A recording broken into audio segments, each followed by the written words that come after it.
Hi everyone! Welcome to Nature Walks with Ruth. Today we're going to search for prints. No, not fingerprints. We're going to look for animal tracks. We have many animal neighbors, but wild animals aren't so easy to see. Some are nocturnal, or most active at night when we're asleep. Some live high up in trees, others deep underground. We can best get to know these animals from the clues that they leave behind.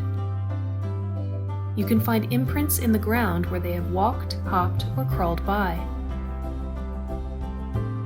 Even sea snails leave a trail, creeping along on a single foot. They carve a wiggly path into the beach before burrowing their way back underneath the sand. I went on a walk on the beach to see what I could find, keeping my eyes glued to the ground. Among the tracks left by dogs and their dog walkers, I found another set of prints. They were a few inches long, with 3 long toes facing forwards and 1 toe facing backwards. These are crow footprints. I can tell from the size, the location, and the thin line that's drawn behind each step. Crows walk in a kind of strut, and their long tails often brush against the ground behind them.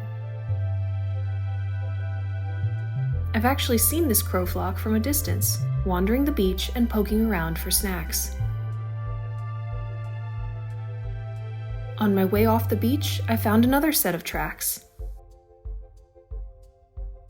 These are hoof prints. It must belong to a white-tailed deer.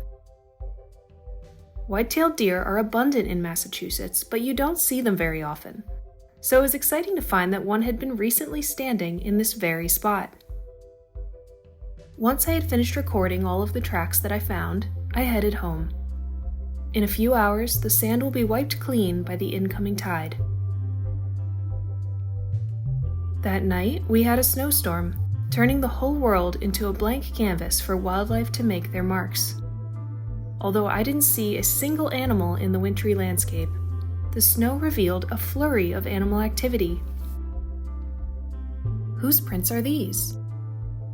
They also have thin 4-toed feet, with 3 toes facing forwards and 1 facing backwards, although these tracks are much smaller than the crow tracks we found on the beach. These belong to passerine birds, also known as perching birds. Over half of all bird species are passerines, so this could be anything from a sparrow to a blue jay.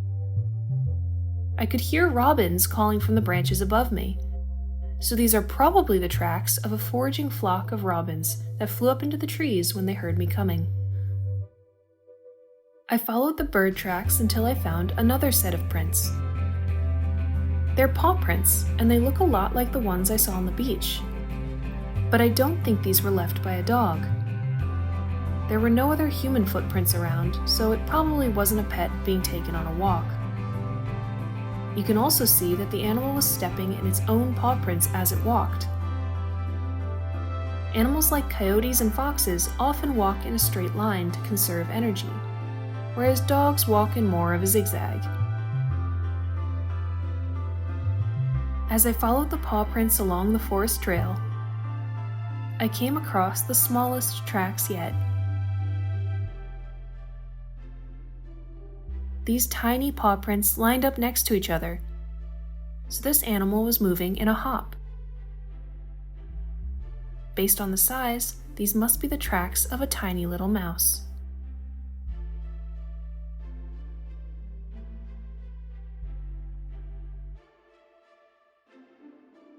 Look at how many animal tracks we found.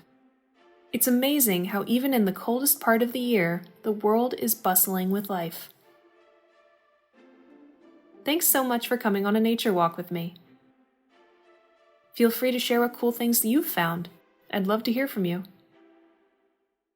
Take care, and see you again soon.